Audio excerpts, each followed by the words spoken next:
Welcome to the Divine Lifestyles Podcast. I'm your host, Tara Magalski. Together with my guest experts, I cover topics ranging from cutting-edge healing modalities to hormonal harmony, to nutrition and plant medicine, to mindfulness and spirituality. My goal is to educate and inspire so you can create your own divine lifestyle. It's time to dive inward, rewire your brain, and heal from the inside out.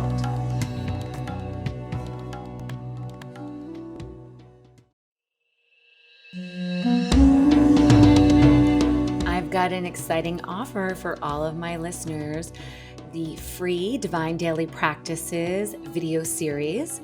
Get simple practices to release anxious thoughts, sharpen your intuition, and rewire your nervous system in less than 10 minutes a day.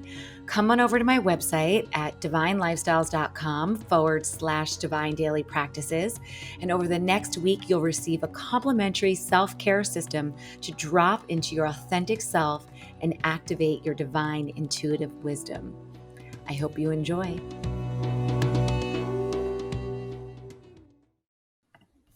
Welcome to the Divine Lifestyles Podcast. I am your host, Tara Magalski, and today's guest is Dr. Nima Rahmany. He is a leading expert in shadow work, emotional regulation, and healing attachment wounds. And after a very successful career as a chiropractor, he left the profession to do a deep dive into the realm of trauma healing and relationship transformation.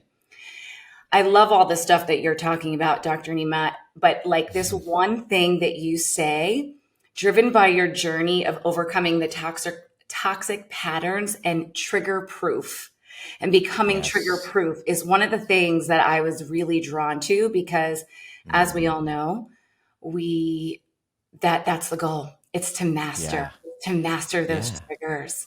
So now Totally. So now you get to help high achievers, parents, and professionals break free from the cycles of codependency and self-abandonment. Can we get a hallelujah? Thank you so much. I teach what I needed the most. Isn't that how it always goes? Is that we always teach what we are forced on this journey in this life to learn?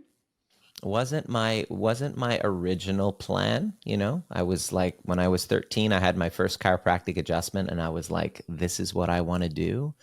And it wasn't until that last relationship that I was in that awoken me to patterns that I didn't even know that I was living. I didn't know what codependency was. I didn't know what a trauma bond was.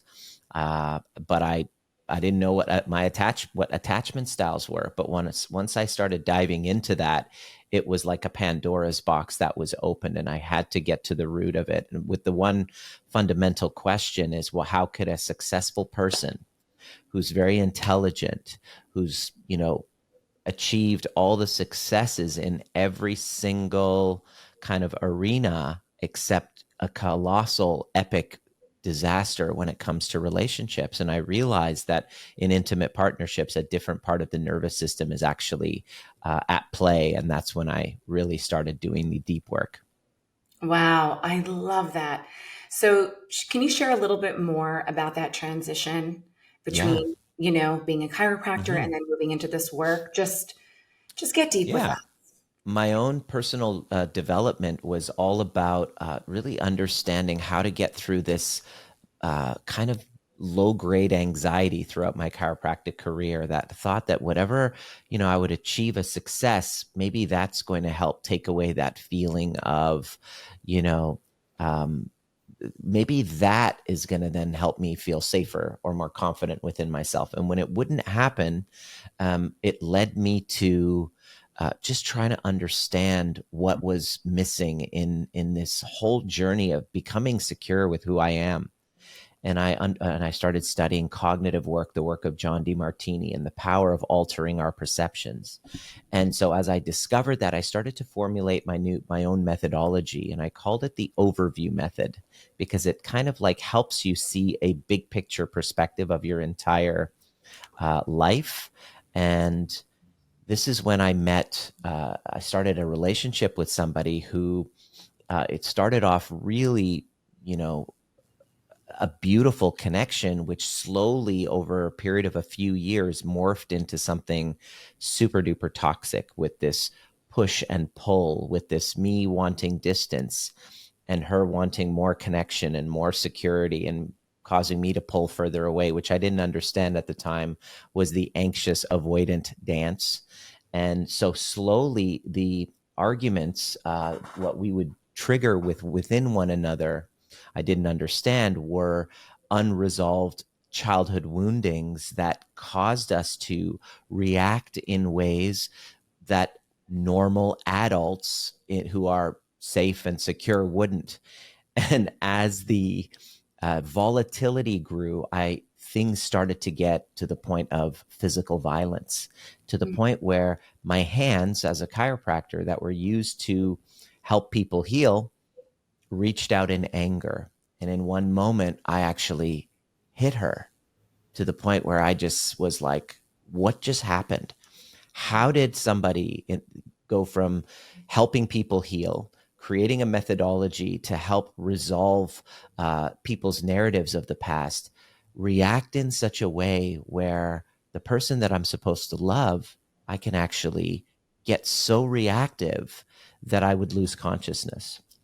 And Mm-hmm. so that entire journey led me into understanding the polyvagal theory, somatic experiencing, shadow work, and a new kind of concept of becoming trigger proof was born. And I left my chiropractic practice and I started to um, just, I stopped working actually. I just went inward and started to heal. I stopped um, using my kind of this character that I created, this Dr. Nima character that I created, that would seek validation through my chiropractic adjustment, through getting attention from women, through um, you name it, through this amazing methodology. And I started to fill the gaps that were missing in all of my development, which was secure attachment with myself.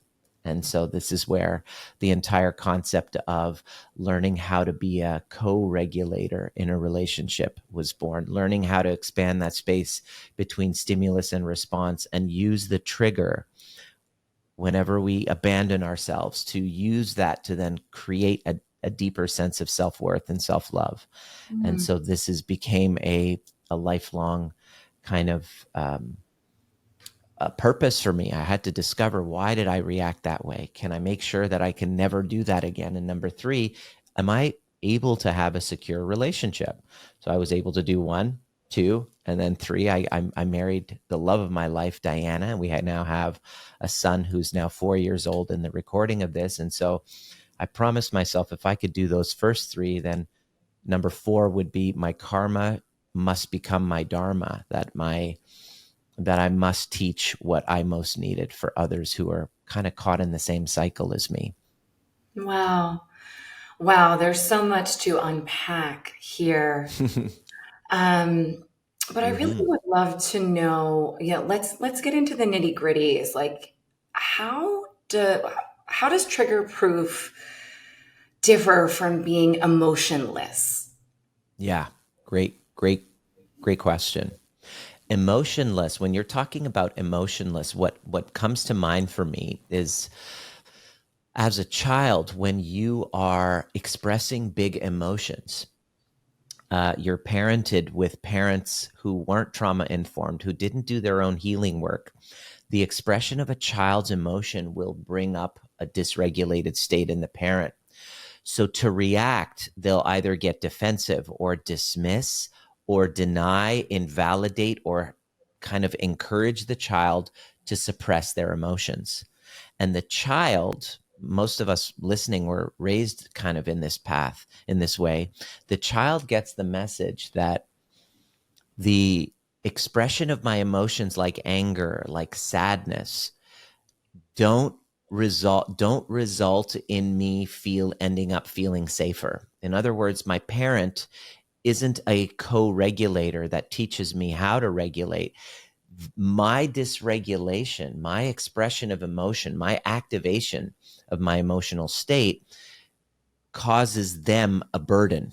So I'm going to learn how to deal with my emotions through suppression or denial or invalidation of my own emotions. So this is where the first separation from ourselves happens. So when you say the word emotionless, I don't believe that we are emotionless. I believe that we are developed and conditioned into separating from parts of ourselves that are given the message that are we are not worthy, we are a burden, we are too much, or we are not acceptable in the expression of this. Like anger, for example. I have clients that come to me and say, I don't have connection to anger. And the truth of the matter is, when you ask them, you said, well, what happened when you were a child, when you got angry?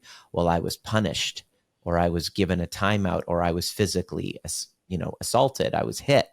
So what that does is that it tells us, gives us the message that in order to protect myself, I must suppress the parts of me that have anger.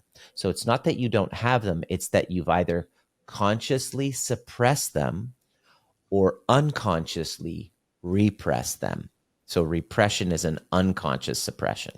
So that separation from self will over time create dysfunction, dysregulation, will cause depression, will create anxiety, will create a host of chronic illnesses, because at the very root, we cannot suppress these emotions. This is energy. It's energetics within our body that when we kind of suppress it, it then creates illness and chronic pain. And this is my tie into chiropractic, when I would see this and be like, these people with chronic pain and chronic illness that just doesn't go away no matter what doctors that they're going to, and it's systemic and it's all throughout their body. It's suppressed or repressed emotions. So it's unresolved trauma. So this is what led me to want to leave chiropractic. Now, becoming trigger proof is a process of changing our relationship with these parts of ourselves that we've suppressed. And it begins with giving ourselves the permission Mhm. to feel, to face, and to express in a healthy container emotions that we were once taught or conditioned to believe are unacceptable or unlovable. So becoming trigger proof doesn't mean not getting triggered. It means becoming a witness to the activation, to the emotions that arise naturally through life experiences, because we don't have control over them. And then to become a safe witness to them so that they can move through our system and they can release, so that they don't get caught, trapped, and clogged up, kind of like, your digestive system. So Yes. it's kind of like developing emotional literacy to a nervous system that has been taught to that the healthy expression of our emotions is bad or wrong. It's a lot like kind of like emotional potty training. Oh my God, I'm fascinated. I love this because you're speaking my language. As you're Mm, speaking, I'm thinking the body keeps score. I hmm. know one of the things in my life is really I hold everything like I've been wound tight. If that makes sense, Yes. right? Energetically. So I Hmm. have to do a lot of somatics on a Correct. daily basis to move things through my body because I'm wound Hmm. literally tight and stress and Correct. anxiety, and I can get dysregulated quite easily. Hmm. And so I would love, can you just give us like an example, right? Let's just a very tactical approach or Yeah. framework for, Yeah. becoming trigger proof, how to walk Good through that question. process. All right. So the most common thing that'll happen within a relational dynamic is this anxious and avoidant dance. So one of the couple, let's say the one who's more avoidant, the distancer, the one who really needs space, who was taught as a child that the expression of their emotions was not going to give them any results. So they became an island, and they just kind of like need space to kind of soothe and regulate, because the expression of their emotions made things worse. That's the avoidant or the distancer. Usually they will pair up, always they will pair up with the opposite. Somebody who, when they go experience distress, they were raised in an environment where their parent, especially their mother, was really inconsistent, was ambivalent, was there one day, was not the other. And it's this experience of this needing of connection. In when this person, the anxious one in the relationship, gets distressed, they need connection. They need to have more connection, and of course, they pair up with somebody who needs space. So this is the cosmic joke of a relational dynamic that happens. Is if you're a distancer, you become attracted to a pursuer. And if you're a pursuer, you magnetize a distancer. So it is an absolute clusterfuck in a relationship dynamic. And so what'll happen? So this cycle, they call it the negative cycle or the loop of doom that comes through in relationship dynamics. That's super frustrated. And I speak about this at my overview experience. The off ramp of this cycle is for when the person gets triggered. In that moment when they get activated, somebody says something, a criticism is given, like, you don't give me, why is it that I'm the last priority in your life? So the anxious one will say, am I not important to you? Why don't you fit me in? I feel like I'm the last priority. Now, why she is saying that is because deep down she's triggered by his behavior or their behavior, and that activation is causing a separation from the self. That activation of he's spending time at work is bringing up a childhood experience where she was with a mother or father that wasn't present. So in the moment of activation, anytime there's a reactivity and something that's happening outside, it's never about what it's about. It causes us to get knocked back into a wound and causes us to have an age regression where we have the feeling or the meaning that we make is that I'm not important. Now, when that person's at work, they're not saying I'm not important. They're not saying that you're not important when they're at work. They're having bills to pay. They're stressed. They're whatever, because you're important. But the story that comes up inside the body of the anxious person is, I am not important. So what I discovered, Tara, is that the moment when we get triggered, we separate from ourselves. We turn against ourselves. We make a meaning, and that meaning is a self-abandoning meaning. I'm not important. I'm not good enough. And you'll say things like, I feel like I'm not important, right? And the truth of the matter is, that's the story that we make up because it's just like when we were a child. And so becoming trigger proof is a process, and it takes training and it takes practice, like learning a new instrument, to in that moment immediately drop into the sensation and get out of the story, get out of the mind and get into the body and connect to where that activation feels in your body. So it's very somatic. And when you're asking the question, how old is this part of me? And the moment that you ask that question, you are now disidentifying from becoming the child. Because when you get triggered, you get knocked back into the wound, and the amygdala, which is in part of your hypothalamic pituitary axis, gets activated, and the amygdala has no concept of time. So you literally are 4 years old, feeling the absence of a mother or a father that was never there in that moment.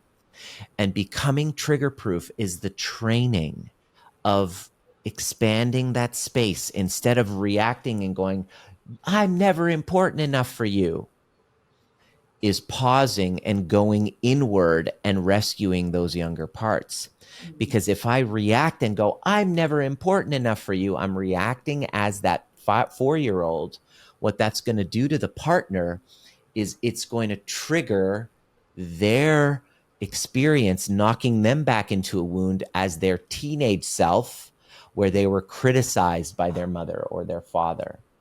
And so this disillusion, this inner, the younger self, the child, the wounded inner child of the anxious one is triggering the adapted, disillusioned adolescent of the avoidant one, which causes them to react by distracting, hiding, numbing, which then causes the trigger of the anxious one to get knocked back even further into the child's self, causing them to react with judging, blaming, shaming, which then it's this exhaustive loop, which was my entire previous relationship.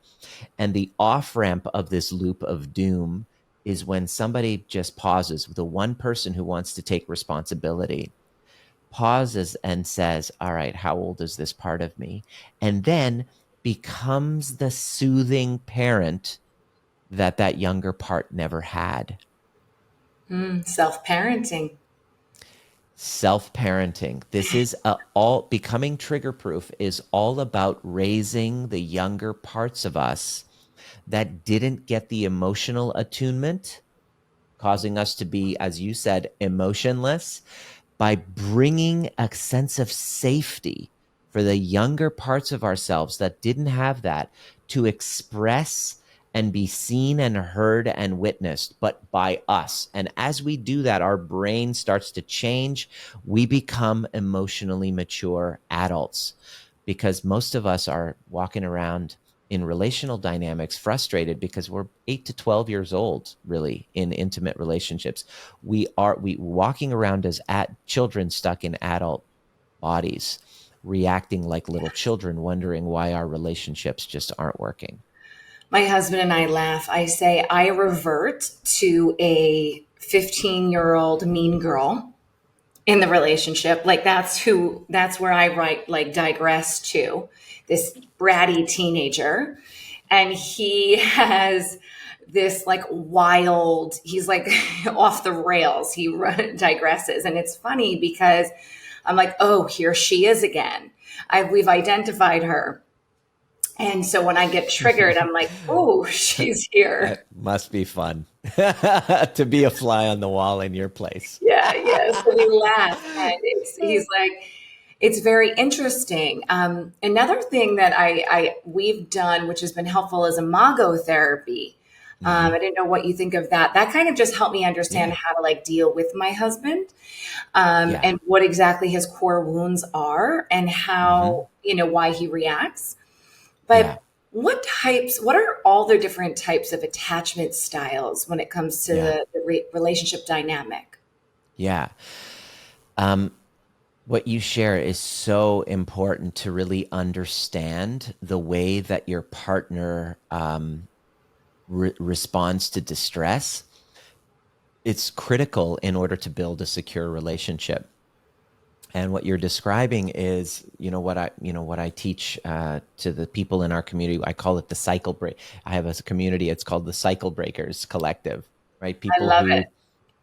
People who are acknowledging that these patterns aren't, we were born into them and we developed into them, and we can learn how to develop out of them. And the first step, which is to really understand your attachment style. I believe my team has given a link to you to be able to do a little 5-minute quiz, 10-minute quiz that helps you identify exactly what your attachment style is. And it runs in one of 4 different kind of settings. The first one is a sense of, secure. A secure attachment style happens when you were raised with parents that were emotionally present, that when you expressed emotions, that you were witnessed, that you were mirrored, and that, there was kind of like a healthy attachment. You're wired for connection when your attachment needs are met. What'll happen is if you were raised in an environment where, especially with the mother is really important. As my 4-year-old is growing, the attachment of the quality of attachment between your parents, and then the quality of attachment between your parents and you, will inform your developing into this nervous system. And if your mother was emotionally absent, was her nervous system was stuck in a freeze and was not able to emote, or their relationship was in turmoil, and she was sometimes there, sometimes wasn't. You were raised, you know, like in one of my clients I just saw last yesterday, she didn't really see her mother. There was mostly the nanny. There isn't a healthy attachment. You're yearning. What happens is you develop in what's called an anxious or ambivalent attachment style, where you're constantly waiting for the other person. Are they going to leave me? You're in this constant state of, oh my God, are they, every text message, are they going to leave me? Are they cheating on me? You're anticipating uh, you're anticipating being left. And that's because it's an imprint in your nervous system. It's a very painful one. A lot of people with anxious attachment style, and this is where codependency really begins as well. The next attachment style is the exact opposite, where, like I explained before, where the expression of your emotions was not really held, and there was an experience where your emotions were invalidated, dismissed, denied, and not held. You learn to become an island. So you just kind of like go off, and you learn to kind of soothe in your own way. You want to keep separation and distance. And the avoidants usually want space in a relationship. You know, if you're constantly finding yourself in relationships going, oh my God, I'm overwhelmed and I need space, you could be an avoidant. The Mhm. next phase is called the fearful avoidant, or otherwise known as disorganized, which is kind of like a mixture of both. And there's some severe trauma where the parents that you want connection with your parent, but there's abuse. It's not safe. So there's one foot on the gas and one foot on the brake at the same time. And fearful avoidance want that connection. And there's this huge push pull dynamic. One part of them has the fear of abandonment, the other part of them has the fear of being overwhelmed. And so there is this constant war within them, and it's highly chaotic. And so those three, plus, then there's the secure.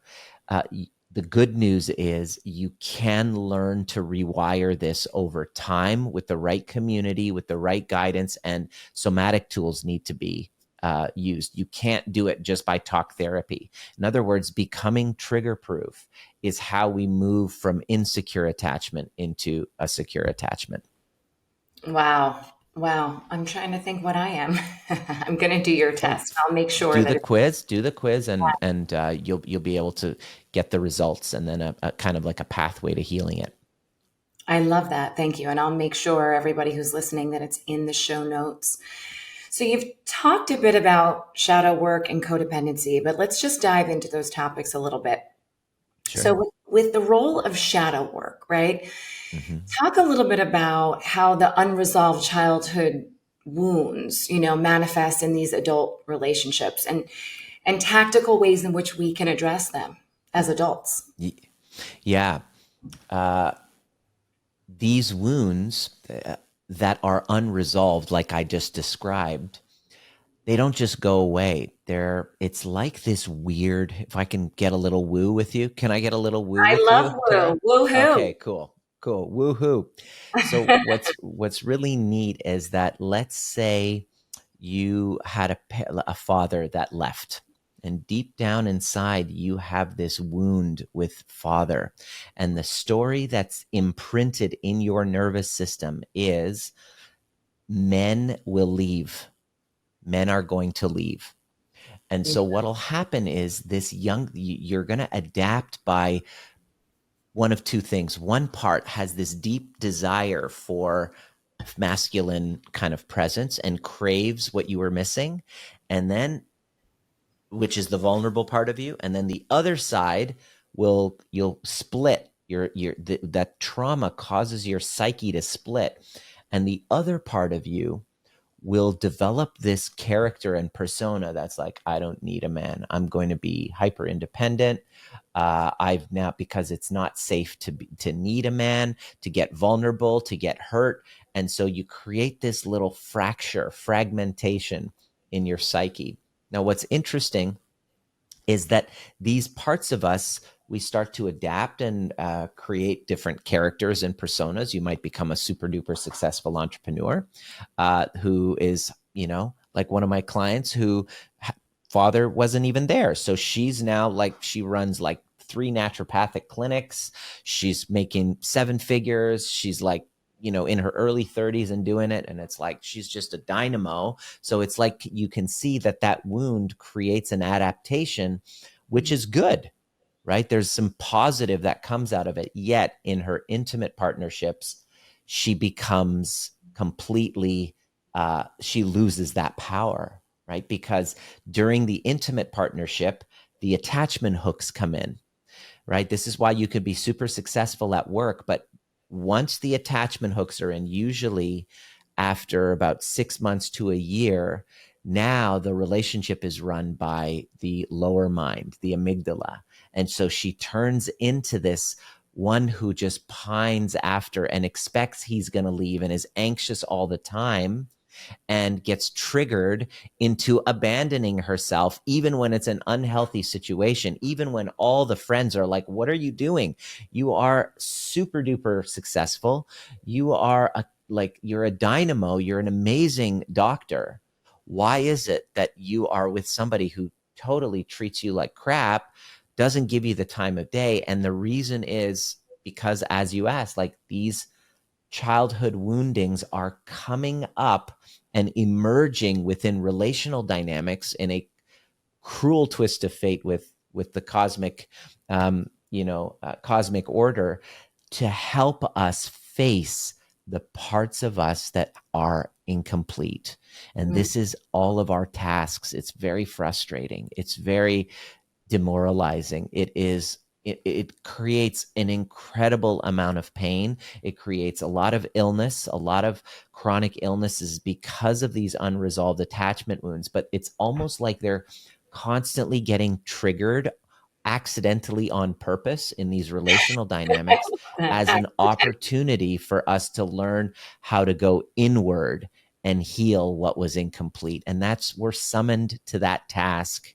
And I didn't realize it, but anything that any of your unfinished business in childhood, you're going to repeat these similar, you're going to find yourself in these familiar dynamics going, here I am again, being betrayed, just like when, my father betrayed my mom, my mother betrayed my father. And here I am replaying and repeating it. And so the short answer to your question is what Freud calls the repetition compulsion. The compulsion, the unconscious compulsion we have to put ourselves in the exact same dynamics with the same type of people that are similar to the patterns of our parents that we feel incomplete with, as an opportunity to heal. And when you do become trigger proof. The relationship becomes a container where you can heal those wounds consciously rather than act them out unconsciously, making yourself sick and depressed and hating yourself and hating your life and wanting to end things, which is where I was before I did the work. Wow. Um, I've realized I've realized just how lucky I am in my marriage. We've been Mm, together 12 years, married for 6, and it's been a beautiful, beautiful evolution of healing and growth. mm. Um, it's just making me realize, wow, we really are doing well. We're doing the work, but the most important thing is Yeah, it's a both process. doing It's the work, practice. Yeah, both doing. the only way to make it work and feel connected. It's not about just longevity, just because you're married 40 years, but you're not able to be in the same room, or you're not able to embrace or look each other in the eye, doesn't necessarily mean success, right? To make it work and still want to bone one another long term. Whenever I'm speaking, I'm like, I'm no longer impressed with somebody saying, hey, I did a 7-figure launch, entrepreneurs that get up on stage, or this is what I did. I'm like, yeah, but do you have a partner that wants to bone you? So in order to have that as our outcome, we must take relationship on as a spiritual practice. Hmm. So if you see it, instead of what we go into it as kind of like, oh, it's this fantasy, this person that's that's going to cause me to never feel the insecurities of my childhood. Wrong. They're actually going to bring up all of your insecurities in your childhood. And only by taking this on as a spiritual practice can we get stronger over time. And imagine the concept of becoming trigger proof, Tara, is that through usually trauma bonded relationships, they start off hot and heavy, and then they start to fizzle away and they just kind of unravel. Well, when you're trigger proof and you've mastered the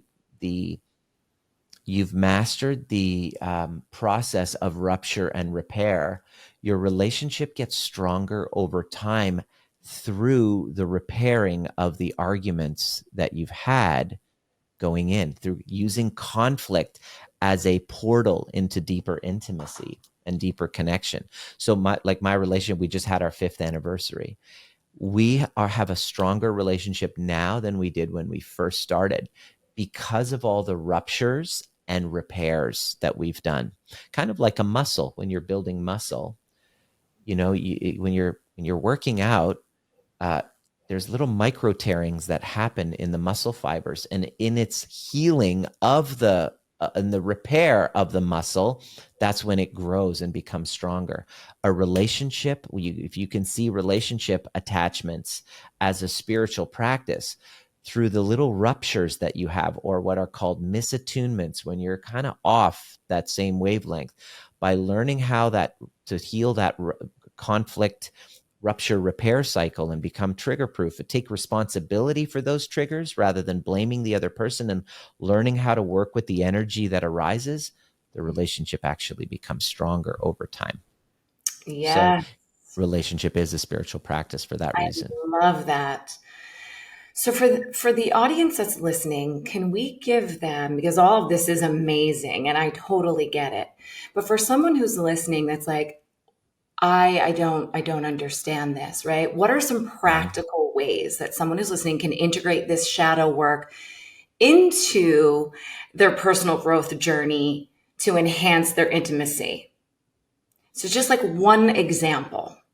The best thing to do, the one thing that you can start off, number one, is if you're in a relationship, take a picture of your younger. This is what I do whenever I'm starting working with people, is take a look. Two things I'm going to give you as a little tool to get you started. The first thing is to take a picture of your younger self and put it on your home screen on your phone. Okay. And then take a picture of them as a younger self. So a child photo of them, put it next to yours, and realize when you're getting into conflict, that's who you're dealing with. So your husband would put a picture of your 15-year-old, you know, disillusioned, bratty Tara on his phone, and you would put his, 12-year-old or whatever age. And when you're in conflict and you're taking that space and you're breathing, you're looking at that phone, you're remembering that that's what's happening right now. It starts the process of self-regulation, because your self-regulation is co-regulating with the younger parts of yourself. So if you can become consciously aware in that moment that you're dealing with his 12-year-old and your 15-year-old bratty self in that moment, you're now moving in towards resolution. Okay, that's the first thing. Okay. And when you're there, it's kind of like you have this image of that 15-year-old self while you're in it, Tara. You're looking to her and saying, hey, sweetheart, I see you. I've got you. Right. So it's this practice of connecting constantly and talking to, it sounds weird, talking to that phone. You're actually talking energetically to that younger part. You're actually changing your brain. And most of the people like, it's weird talking to myself. I don't like doing this type of work. Talking to myself is weird. I'm like, dude, you're already talking a bunch of shit to yourself anyway. What we're doing is we're just changing the narrative to be something more um, empowering. And that's the first thing that I would recommend. The second thing that I would recommend is to be able to see the becoming trigger proof is really the capacity to be able to see your relationship as a mirror, right? And it's like one of the greatest kind of tools that I can give is to, when you're in that moment of conflict, the thing you want to really say is that, all right, they're my mirror. They are setting me up to feel how they're feeling. Okay, so in my last relationship, after everything ended, and all of a sudden the story that came out about it just I was just bewildered. I felt manipulated, I felt betrayed, and then I felt used. And in that moment, as I felt those things, I paused and then I was like, all right, she's setting me up to feel how she's feeling. Where did I manipulate? Where did I betray? And where did I use her? And I was like, oh shit, I totally did. Oh, and this is the stinging nature of shadow work. It's not pretty. It's not for everybody, but I believe it should be for everybody, but it's the capacity for us to look inward and take full responsibility for what's arising. So that one little picture thing, and that they're setting me up to feel how they're feeling. And in the moment of activation, go, what am I feeling right now? I'm feeling dismissed. I'm feeling invalidated. I'm feeling all of these things. And I can just pause and validate what I'm experiencing and then go, oh, what's happening on their side of the street? And then being able to spot and recognize how I'm doing the exact same thing, you start to realize that relationships truly are reflections. Because as I'm feeling invalidated and dismissed, I'm literally doing the same thing to their experience. And that's what creates secure attachment. Wow. Wow, this is amazing. Can you tell us a little bit more about your program and Yeah. more about your work?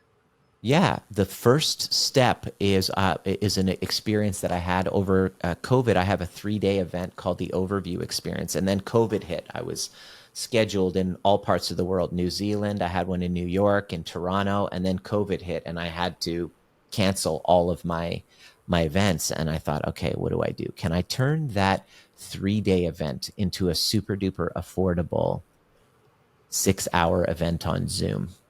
That was 5 years ago. And it turns out I did. I pulled it off. And I've been doing it once a month ever since. So this is my signature event. And this is the very first place to begin, where you're learning how to expand that space between stimulus and response, and learning how to master the rupture repair cycle. That's that negative cycle I talked about, and really understanding at a fundamental somatic nervous system level how to become your own medicine rather than trying to get validation from a therapist. Therapy is great, having somebody to talk to, but it's about learning the skill in self-regulation so that you can become the secure partner that you're looking to attract in the other partner. I was like, amen. Did you hear me? I was over here snapping. Beautiful. Becoming your own medicine, hashtag that. That is Mm-hmm. all about the work that I also am here to bring in the world, that the healing lies within. You and I are Mm. so aligned. I actually would love to do a part two. Let's do it. uh, because I I'm in. feel like I want to dive in a whole other direction with trauma healing and different things, Sure. but I want to drip this out a little bit slower to folks because I feel that. Let's do it. So let's do that. So guys, you heard it here first. We're going to do a part 2 to this podcast. We are. Sweet, Tara. I look Yeah. forward to that. Yeah, I think we should, because I want to dive into trauma response, fawning, emotional regulation Oh techniques, boy. and Oh dive boy. deeper into the emotional healing of trauma wounds. And I 100%. think that could be a whole hour in itself. Let's do it. So, guys, stay tuned for that. But what is one? message or lesson that you would Mhm. like this audience that's listening to walk away with? This was a quote that kind of got downloaded to me in in the early mornings, like 10 years ago, while I was kind of like waking up, and it was this message that came through. And in this healing world, we always talk about forgiveness. Forgive yourself, forgive others. And I always felt a little off about that, because when we constantly in this space of forgiveness, our body tells a different story. And what I'm offering in the work of going deeper is that you don't really need to forgive. If you learn how to understanding yourself and the other person that you feel like you need to forgive is a higher level of awareness. And anything I feel like I need to forgive, I have an incomplete awareness of. And what I believe is that the highest form of forgiveness is the authentic recognition that everything served and that there is nothing to forgive. And that happens through understanding. And once we get there, we literally feel free. We feel like we don't need the other person to apologize, to be a certain way, for us to feel a certain thing, for us to move forward. Understanding, becoming the understanding, is our own liberation. And that's what I'm committed to teaching people who are ready. That really just hit me deeply because I lost my mother at a young age at 27. There was a lot of anger, and I felt for many years that I needed to forgive her. But it wasn't, we're going on 17 years, so about 12 Mhm. years in, after doing the work, that I had compassion, Yes. understanding. And I Yeah. said, oh, wow, she didn't have the tools. Oh, Yeah. she didn't It's have the like tools. it's like needing to forgive my 4-year-old for like spilling the milk, right? Like, you know, it's they were unconscious, and so it's really about getting out of that victim identity that feels like people are out to get you and people wronged you, is working through that and getting to a higher level of consciousness, which is why I call it the overview method. So that you can understand them. And when you understand, understanding breathes life to liberation and healing. You realize there's nothing to forgive. It's far greater level of awareness than trying to seek forgiveness. It's very controversial, but um, I was on a podcast one time. It was on betrayal. She was talking about betrayal, and she's talking about forgiveness, and it was a betrayal podcast. People who've had affairs, and she teaches that. And I was I'm going to say something really controversial, but I think forgiveness is bullshit. I think everybody says that they're going to do it, but their body tells a different story, so they're not letting go.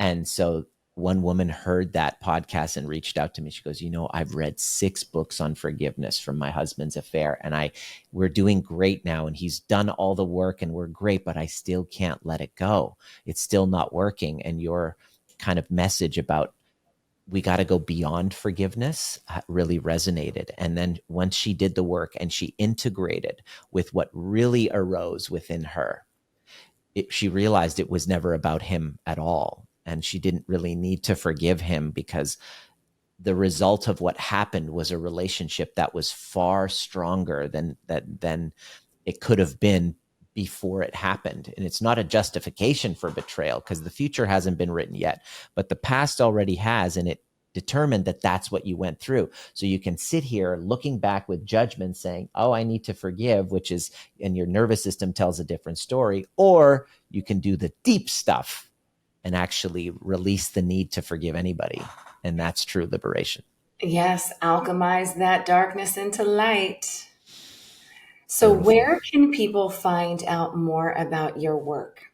Yeah, my website, drnima.com, and I'll give you all the links. And the best place is to start with that quiz that'll be in the show notes. Amazing. Yes, we'll have all the links for you. All right, my final question as we close out is, what is the best piece of advice you have ever received? The best piece of advice that I have ever received. Um, is the one that I just downloaded. It's that the highest form of forgiveness is the authentic recognition that everything served and there is nothing to forgive. And I'm summoned in order to have true liberation. I'm summoned to the task of getting to that level of awareness. Mm. Mm. That was just a download from myself. I love that. Thank you. Thank you so much for being here. Wow, that was packed with a lot. I feel like we could do a series of these podcasts, and I would love to have you come into the community and teach a little bit Sure. about your signature program. Would love to. Thank you so much for being here, guys. Make sure you check out all of his amazing work, and I will make sure that all the links are here for you. If you have any questions, reach out to me, or you can reach out to Dr. Nima directly, and have a beautiful day. Thank you for listening to this episode of Divine Lifestyles Podcast. Don't forget to subscribe, rate, and review us wherever you get your episodes. If you really loved this episode, screenshot it and share it on social media. It will help us to continue to make an impact. With gratitude and love always, keep illuminating your path.